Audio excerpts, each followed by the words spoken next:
हाय, मैं दुर्गेश गुप्ता। आज मैं आपको सिंथेसिस में यूज ऑफ इन्फिनेटिव के बारे में बताऊंगा। यूज ऑफ इन्फिनेटिव का इस्तेमाल कैसे किया जाता है, इसके बारे में समझाएंगे और साथ ही साथ आपको यह भी बताने का प्रयास करेंगे कि जो है कि इसके क्या क्या नियम होते हैं और क्या क्या रूल होते हैं। अगर आपने जो है कि हमारे चैनल को आप हमारे वीडियो को सब्सक्राइब नहीं किया तो सब्सक्राइब अवश्य कर देंगे। चलिए जो है कि सीधा हम अपने जो है कि नियम पर चलते हैं और विषय वस्तु के साथ साथ इस पर जानने का ये भी प्रयास करेंगे कि नियम में क्या क्या रखा गया है विषय वस्तु के तौर पर। पहला नियम इसमें यह दर्शाया गया है कि क्रिया में टू लगा करके इन्फिनेटिव बनाया जाता है। क्रिया में टू लगा करके, जो फाइनाइट वर्ब होता है मुख्य क्रिया में हम टू लगा करके इन्फिनेटिव बनाते हैं। दूसरा नियम यह बताने का प्रयास कर रहा है यहाँ पर, यह बताया जा रहा है हिंदी के अर्थ निकालने पर, हिंदी में अर्थ निकालने पर या हिंदी का अर्थ निकालने पर क्रिया के अंत में नानी ने आना चाहिए। नानी ने आता है। तीसरा, वाक्यों को जोड़ते समय एक वाक्य के फाइनाइट वर्ब को उसी रूप में रहने देते हैं। वाक्यों को जोड़ते समय एक वाक्य को फाइनाइट वर्ब को उसी रूप में रहने देते हैं। कहने का मतलब जब हम इन्फिनेटिव बनाने लगेंगे तो दो या दो से अधिक जो सेंटेंस होंगे उसमें से एक वाक्य के फाइनाइट वर्ब को उसी रूप में रहने देते हैं और दूसरे वाक्य के फाइनाइट वर्ब को हम इन्फिनेटिव में बदल देते हैं। चौथा, वाक्य में उद्देश्य या परिणाम बताने वाले फाइनाइट वर्ब को इन्फिनेटिव में बदलते हैं। वाक्य में जो फाइनाइट वर्ब उद्देश्य प्रकट करेगा या परिणाम बताएगा, हम उसी को फाइनाइट वर्ब में उसी फाइनाइट वर्ब को हम इन्फिनेटिव में बदलते हैं। अब आपको नियम अच्छी तरह से समझ में आ गया है। अब हम सीधा एग्जाम्पल देकर के इसे हम समझाने का प्रयास करते हैं। चलिए अब एग्जाम्पल से हम इसको स्पष्ट कर रहे हैं।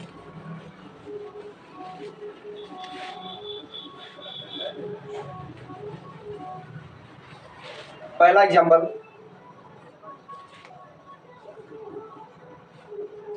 he took a knife, he took a knife। दूसरा, he wanted to kill a, he wanted to kill the hen, he took a knife, he wanted to kill the hen। अब इसका हिंदी अर्थ जानेंगे हम।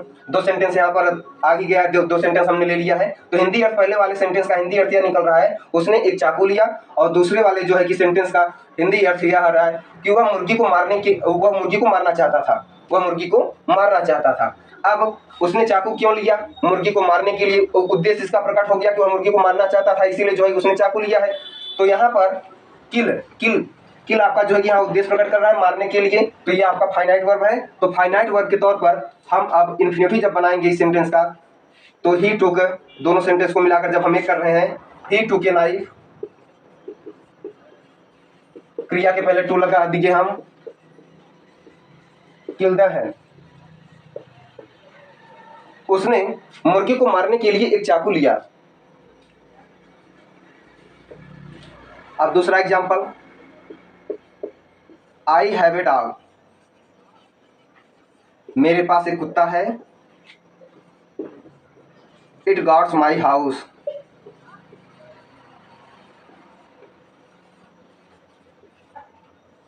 अब देखिए पहले वाले का तो हिंदी अर्थ जो है कि अब निकाल ही लिए हैं, दूसरे का भी हिंदी अर्थ बता दिए हैं। अब इसको जो है कि यहाँ पर थोड़ा ये देख लेते हैं कि उद्देश्य कहाँ प्रकट कर रहा है। आई हैव ए डॉग, मेरे पास एक कुत्ता है। इट गार्ड्स माई हाउस, यह मेरी घर की रक्षा करता है। मेरे पास एक कुत्ता है मेरी घर की रखवाली करने के लिए, मेरी घर की रक्षा करने के लिए। तो यहाँ पर गार्ड फाइनाइट वर्ब के तुरंत पहले हम क्या लगा देंगे? To. I have a dog to guards my house, मेरे पास घर की रखवाली करने के लिए, मेरे पास घर की रक्षा करने के लिए एक कुत्ता है। ये भी आपको जो है समझ में आ गया। एग्जाम्पल के माध्यम से अब आपको समझ में ही आ रहा है। एक एग्जाम्पल चलिए हम आपको और समझाते हैं।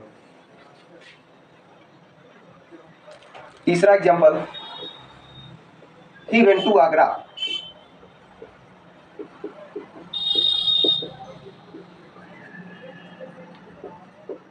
he wanted to see, दूसरा he wanted to see the Taj Mahal.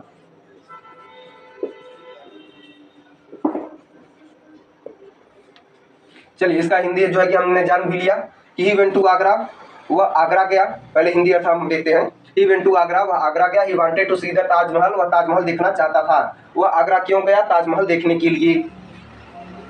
यहाँ पर जो है कि फाइनाइट वर्ड से हमें जो है पता चल रहा है कि वह और अर्थ में जो है क्रिया के अर्थ में नानी ने भी आ रहा है। तो अब हम इसको एक सेंटेंस बनाएंगे। He went to Agra to see the Taj Mahal.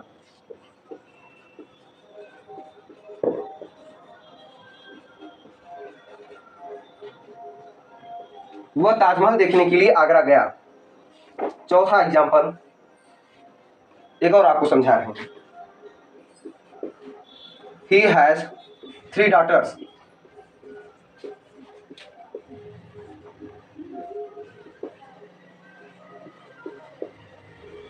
दूसरा example, he must get them married.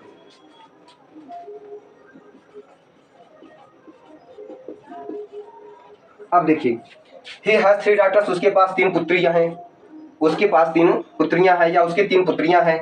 दूसरा जो है कि यहाँ पर क्या बता रहा है? He must get them married, उसे उनकी शादी कर देनी चाहिए, अवश्य कर देनी चाहिए अर्थ में जा रहा है। उसे उनकी शादी जो है कर देनी चाहिए। तो अब इसे उद्देश्य जो है कि हम प्रकट पहले स्पष्ट हो गया कि उसके पास 3 पुत्रियां हैं, उसकी शादी करने के लिए, उनकी शादी करने के लिए ना। तो ही हैज 3 daughters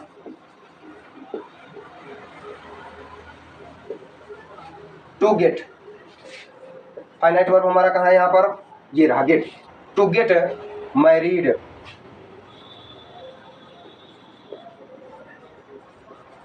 अभी आप मत सोचिएगा कि यहाँ पर देम क्यों नहीं लगा, क्योंकि देम का संबंध 3 daughters से जो है संबंध हो गया है, इसलिए डाटर का इस्तेमाल होने पर देम की कोई जरूरत नहीं है। इसलिए यहाँ पर जो है कि वहाँ पर देम नहीं लगाता।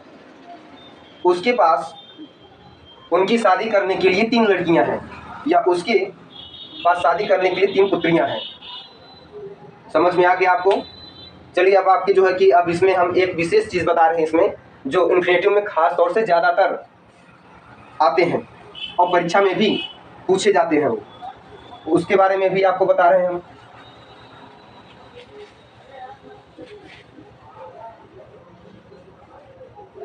पहले वो विशेष चीज़ क्या है, पहले उसके बारे में हम जान ले। तो वह विशेष चीज़ है जब कोई काम निश्चित सीमा से अधिक पाया जाए। जब कोई काम निश्चित सीमा से अधिक पाया जाए तो वहाँ पर उस सेंटेंस में जो है कि वेरी शब्द लगा हुआ होता है। तो ऐसे वेरी शब्द को हटा करके हम इन्फिनिटिव बनाने के लिए टू लगा देते हैं। वहाँ पर हम जो है कि इन्फिनिटिव बनाने के लिए टू लगाते हैं। चलिए अब इसके बाद अब इसे हम एक एग्जाम्पलों के माध्यम से आपको बताएंगे हम। पहला इसका एग्जाम्पल जो है कि चल रहा है अब, ही वॉज वेरी फैट। दूसरा, he could not sit properly. चलिए इसको जो है पहले हिंदी अर्थ देखने लें। ही वॉज वेरी फैट, वह बहुत मोटा था। ही कुड नॉट सिट प्रॉपरली, वह अच्छी तरह से बैठ नहीं सकता था, वह उचित तरीके से बैठ नहीं सकता था। अब देखिए यहाँ पर हिंदी अर्थ में पहले वाले से क्या निकल रहा है अर्थ जो है कि ही वॉज वेरी फैट, वह बहुत मोटा था, अर्थात वहां पर उसकी सीमा अधिक हो गई है, अधिक सीमा में मोटा हो गया है वह। तो यहाँ पर देखिए वेरी शब्द लगा देने पर अधिकतम सीमा की बात कर दिया यहाँ पर। तो ऐसे कंडीशन में हम जब इन्फिनिटिव बनाएंगे, एक वाक्य में करेंगे, तो वहां पर हम वेरी को हटा करके वहां पर हम टू लगा देंगे। He was too fat. अब नीचे वाले का हिंदी अर्थ पे हमने ध्यान नहीं दिया था, चलिए इसके बारे में थोड़ा हिंदी अर्थ देख लें। ही कुड नॉट सिट प्रॉपरली, वह अच्छी तरह से बैठ नहीं सकता था।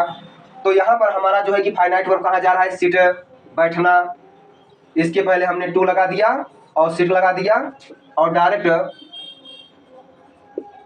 प्रॉपरली हमने वैसे को वैसे ही रख दिया। ठीक, अब देखिए अब इसका हिंदी अर्थ में क्या निकल रहा है? He was too fat to sit properly, वह अच्छी तरह बैठने के लिए, वह उचित तरीके से बैठने के लिए बहुत ही मोटा था। अब यहाँ पर टू का मतलब क्या हो गया? बहुत ही ज्यादा, बहुत ही।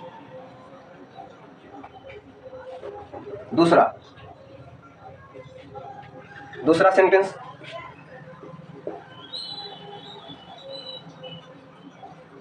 पहला इसमें हो गया ही इज वेरी वीक, वह बहुत कमजोर है। अब he can not run fast,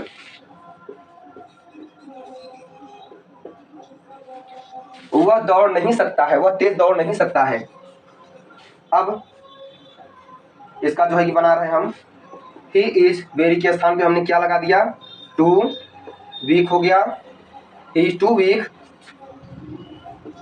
to run fast. अब देखिए इसमें कैन नॉट लगाने की कोई जरूरत है नहीं, क्योंकि कैन नॉट का अर्थ जो है इसी में चला जा रहा है। वहां पर वह बहुत ही कमजोर था, किसके लिए? तेज दौड़ने के लिए। अब इसका डायरेक्ट हिंदी देखेंगे, डायरेक्ट हिंदी देखने के लिए हम क्या कर, अब देखिए इसका हिंदी अर्थ हम बता रहे हैं, वह तेज दौड़ने के लिए बहुत ही कमजोर है, वह तेज दौड़ने के लिए बहुत ही कमजोर है। आपको जो है कि अच्छी तरह से समझ में आ रहा है। एक एग्जाम्पल और जो है कि हम वहां पर समझा रहे हैं आपको,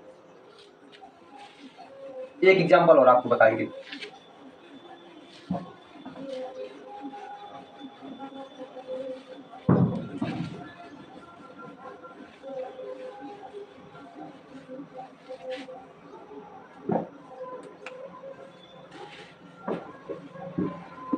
He is very weak.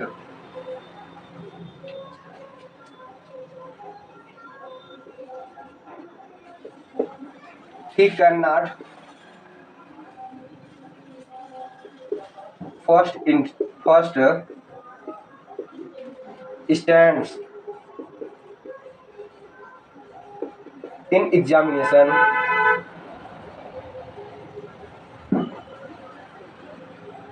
He cannot first stand in examination. वह बहुत ही कमजोर है, वह परीक्षा में प्रथम स्थान नहीं प्राप्त कर सकता है।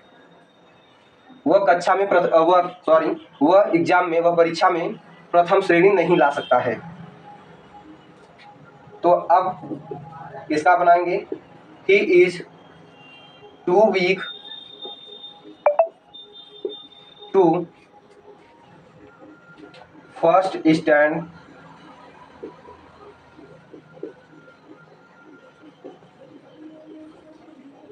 In examination.